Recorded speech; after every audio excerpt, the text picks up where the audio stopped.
ગીતામાં લખ્યું છે કે તમે દુઃખ પર ધ્યાન આપશો તો તમે દુઃખી જ રહેશો અને સુખ પર ધ્યાન આપશો તો હંમેશા સુખી જ રહેશો. આપણે જે વસ્તુ પર ધ્યાન આપીએ એ વસ્તુ સક્રિય થઈ જાય છે અને આપણા જીવનમાં પ્રવેશી જાય છે. આ કુદરતનો નિયમ છે. આ વાતો આજથી જ છોડી દો. એકલા હાલવાથી ડરવું, જૂની વાતો વિચારવી, વધારે વિચારવું, પોતાને કમજોર સમજવું, તમારી દુઃખ વધારે કોવાવું. ચિંતા થાય ત્યારે આ વાંચી લેજો. એક વ્યક્તિએ સંતને કહ્યું, હવે જીવનની ઈચ્છા નથી રહી, જિંદગીમાં કંઈ સારું થઈ રહ્યું નથી. સંત બોલ્યા, મારી સાધનાની શક્તિ દ્વારા હું તારા પાછલા ઘણા જન્મો જોઈ શકું છું. જ્યારે તું પશુ પક્ષીને યોનિઓમાં હતો ત્યારે ભગવાનને પ્રાર્થના કરી રહ્યો હતો કે હે ભગવાન, એકવાર મને મનુષ્યનું જીવન આપી દે જેથી હું મુક્ત થઈ શકું, અને હવે મનુષ્ય શરીર પામીને તું જીવવા નથી માંગતો. જો તારું મનુષ્ય જીવન અત્યારે સમાપ્ત થઈ જશે તો તું ફરીથી પશુ પક્ષી બની જઈશ અને ફરી પ્રાર્થના કરીશ કે મને માણસના રૂપમાં જન્મ મળે. તું લાખ વાર જન્મ લઈશ તો પણ તારા દુઃખ સમાપ્ત નહીં થાય. તારે હંમેશા માટે દુઃખમાંથી મુક્ત થવું હોય તો આખું મનમાં ભગવાનમાં લગાવી તારે આ કરવું જ પડશે, નહીં તો અનેક જન્મો સુધી રડતો રહીશ. તારી સમસ્યાઓ કોઈ ઉકેલ નથી. સવારમાં જ કરો કર્મની શરૂઆત. સવારે ઉઠીને હાથની હથેળીઓ જોઈને આ મંત્ર બોલો, કરાગ્રે વસતે લક્ષ્મી કર્મદેવી સરસ્વતી, કલ્પદ્રુમ ગોવિંદ પ્રભાતે દર્શનમ. બે હાથ જોડીને બોલો, દસે દિશાઓમાંથી સર્વ દેવી દેવતાઓ મારા પ્રણામ, તમારો ખૂબ ખૂબ આભાર.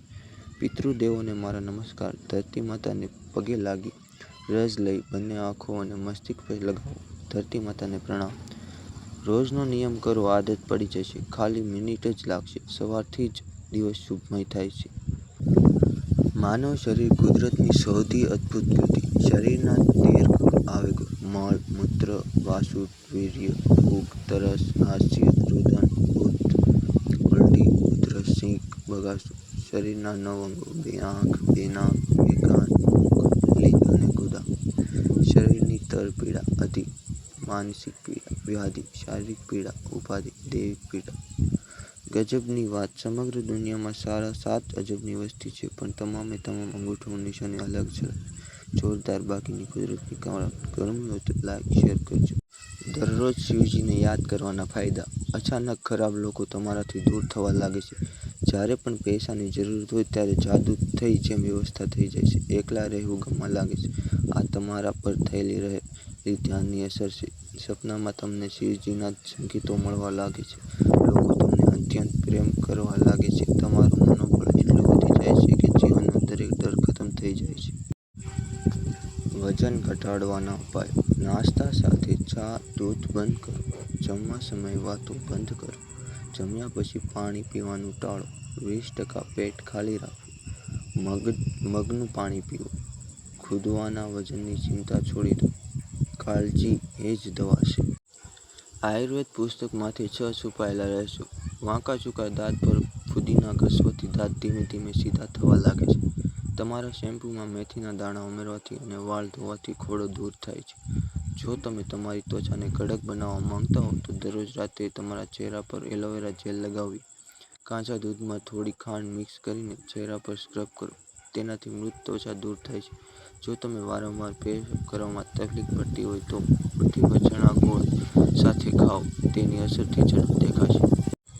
હાર્ટ એટેક આવવાના 10 લક્ષણો. છાતીના ડાબા ભાગમાં દુખાવો, ઘણો પરસેવો આવવો, ગભરાટ અને બેચેનીનો અનુભવ, શ્વાસ લેવામાં તકલીફ થવી, દિલની ધડકન તેજ થવી, ઉલટી થવી અથવા ચક્કર આવવા, ઊંઘની તકલીફ થવી, ખડી ડકાર આવવી, હાથમાં કમજોરી અને ભાર પોષણ લાગવું, વિચારશક્તિ અને યાદશક્તિ બદલાવ આવવો, હાથમાં ઝંઝણી થવી. રોજ સવારે લેવાની આ ખરાબ આદત ઉંમર ઘટાડે છે. લાંબા સમય સુધી પથારીમાં સૂવું.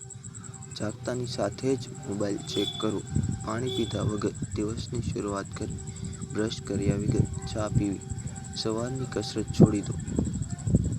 ખાલી પેટ બહાર જવું. વધુ અવાજ ઉપયોગી વિડીયો જોવા માટે ચેનલને સબસ્ક્રાઇબ કરો અને લાઇક કરવાનું ભૂલતા નહીં.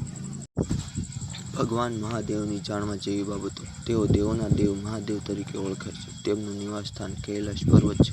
માતા પાર્વતી તેમના પત્ની અને ગણેશ કાર્તિકેય તેમના પુત્રો છે. ગળામાં સર્પ વાસુકી અને મસ્તક પર ચંદ્ર બિરાજમાન છે. તેમની જટામાંથી પવિત્ર ગંગાની નદી વહે છે. મહાદેવ લલાટ પર ત્રિશૂલ નેત્ર ધરાવે છે, જે જ્ઞાન અને ક્રોધનું પ્રતીક છે. તેમનું મુખ્ય શસ્ત્ર ત્રિશૂળ અને વાઘ ડમરૂ છે. તેમનું વાહન નંદી બળદ છે. તેમના બીલીપત્ર અને ભાંગ ધતુરો અતિ પ્રિય છે. તેમનો શક્તિશાળી મંત્ર ઓમ નમઃ શિવાય છે.